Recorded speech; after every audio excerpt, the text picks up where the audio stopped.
Hi, you're watching Yoga with AJ, and today we are going to practice an advanced pose called the crow pose, Kakasana. And if you're not used to practicing, if you're really brand new to the yoga practice, I suggest you sit this one out, just watch it and understand how to get into the pose, but don't attempt it yet. Anyone with carpal tunnel syndrome, wrist injury, elbows, shoulder, any injury in the arm should definitely avoid the pose.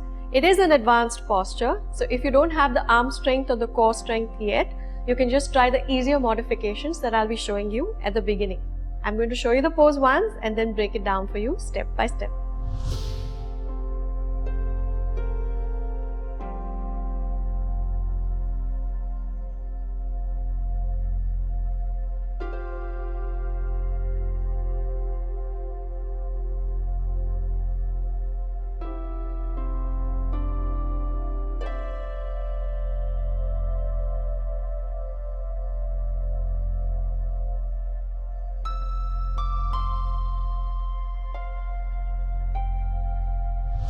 So most people think that the crow is all about arm strength. Yes, you need upper body strength to support yourself in the pose.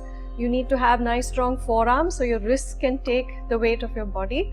But you're lifting your body up into the pose, and for that you need to have a strong stomach and hip flexors, the muscles that pull the legs into the body. So we're going to start out on the floor and just work on the hips and the stomach, building that connection so you understand how to move in the pose. So take your right leg in towards you, inhale.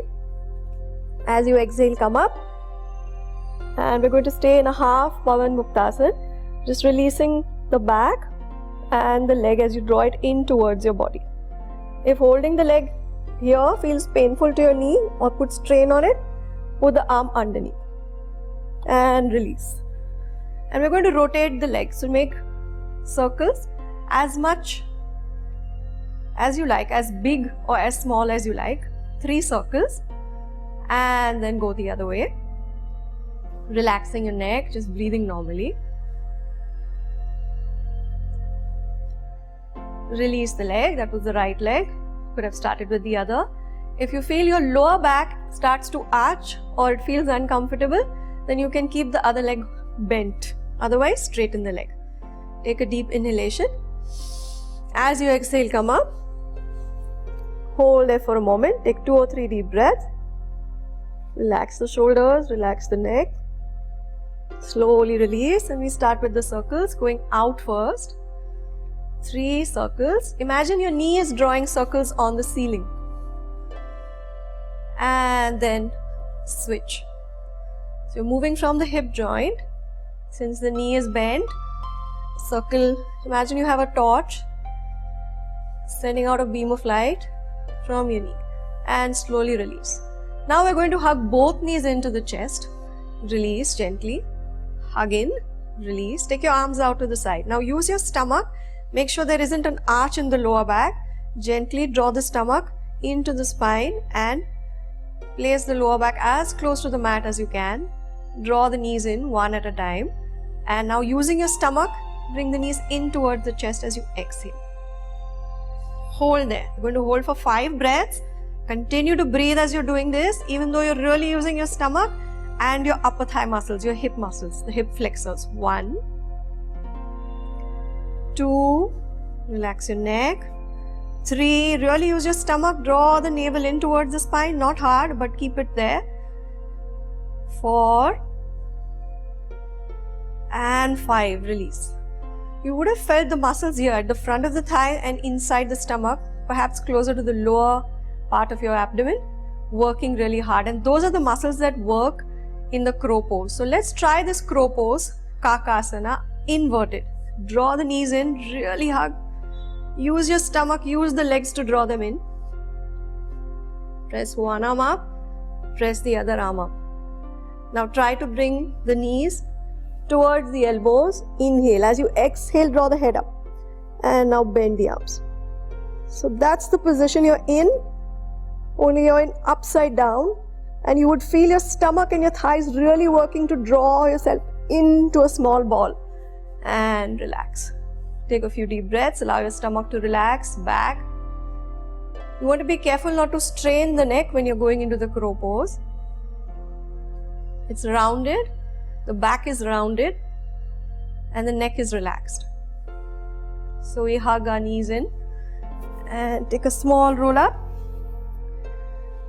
Let's wake up the shoulders.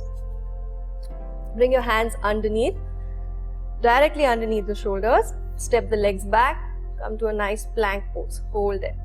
1, 2, 3, 4, and 5. Slowly place the knees down, rest for a moment.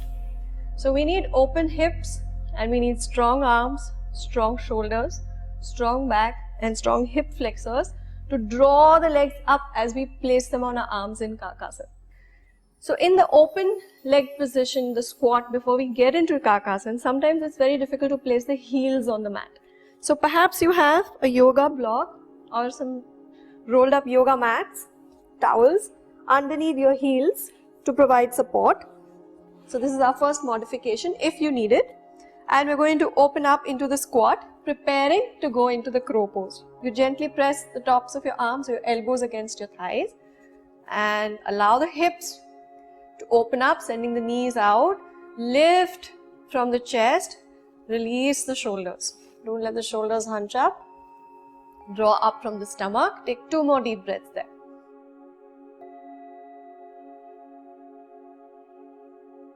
And perhaps if it is accessible for you, you don't need that. You can place the heels all the way down. Depends on how open you are. You may want support by sitting on that as well. We're going to use the block once more to get a kind of rocking motion to move into Kakasana, the crow pose. So we start with our squat.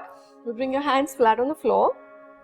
Sometimes it's very difficult to get that grip on the floor with the hands completely, the fingers completely flat on the floor. So you can slightly curve your fingers if you like. Make sure you're not putting all your weight into your wrist. So you want to take your weight a little forward. So you take your legs and try and wrap them around the top of the arm. Not the elbow, above the elbow, and just keep rocking. Moving from the stomach, lifting as you come up, relaxing the neck. Let's try that again. 2 more times.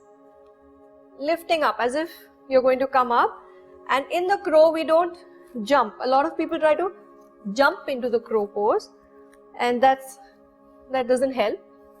So now we're going to try lifting one leg and just stay there for a while. Let's try that with the other leg.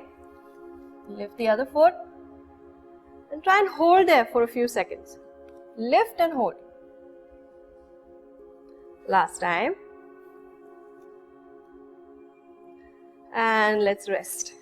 So either sitting back on your yoga block or rolled up blankets or your yoga mat and rest for a while. So sometimes the fear is not about not being able to lift, but once I lift, then I'll roll forward and I'll fall on my head. So if you have that fear, you can have a pillow or something soft in front of you to support you if you overbalance and go towards the front. Another option is to have a yoga block, something that you can support your forehead on.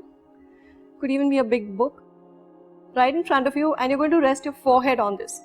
So we start from the squat again.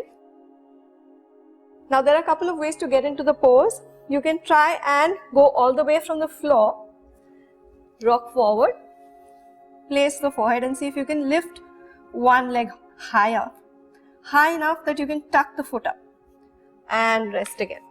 It demands a lot of energy and strength, so make sure you're not rushing into each attempt. Give yourself a break if you need it. Let's try with the other leg.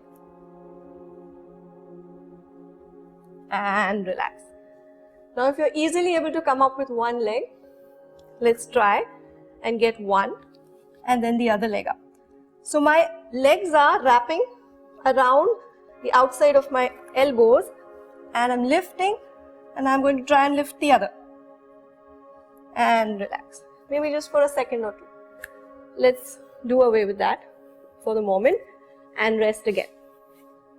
So this rocking movement will help you to understand the balance. It's like a seesaw.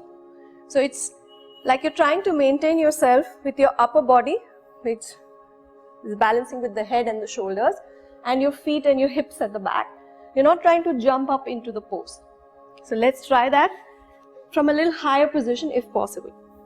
So we can try it from the floor at this height, or you can go a little higher, hands flat on the floor, legs flat on the floor. And now I'm going to try and bring my knees all the way high up onto my tricep, the back of my arm. So I try to bring them up here, not pressing into the tricep, little on the outside. And if you're wearing slippery pants, they will slide right off. So make sure you're wearing something that helps you stay in the pose. Inhale. As you exhale, rock forward. See if you can get one leg off. Come back. Rest. Try again. See if you can get the other leg off. And if you can find your balance, both legs off. Hold for a while and sit back. So it's more about lifting into a seesaw-like position, lifting from the stomach, lifting from the hip flexors, keeping the back nice and strong, shoulders down the back, but the back is rounded and the neck is a little extended. You're looking at a spot on the mat. Don't stretch forward, you will strain your neck. Let's try that one last time. Take a nice deep inhale. As you exhale, move into the pose.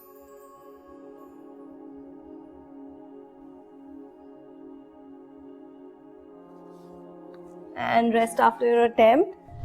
So that was the crow pose, Kakasana. If your crow didn't fly today, don't get disheartened. Keep trying. If you're a beginner yogi, be very careful with this pose. It's a wonderful posture to strengthen your wrists, your arms, your upper body, strengthen all the organs and the muscles of the stomach.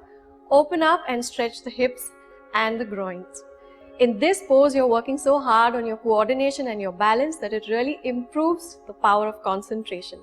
If you enjoyed the video and you found it helpful, don't forget to share it and like it and subscribe to our channel. Stay connected to yourself and keep watching Yoga with AJ.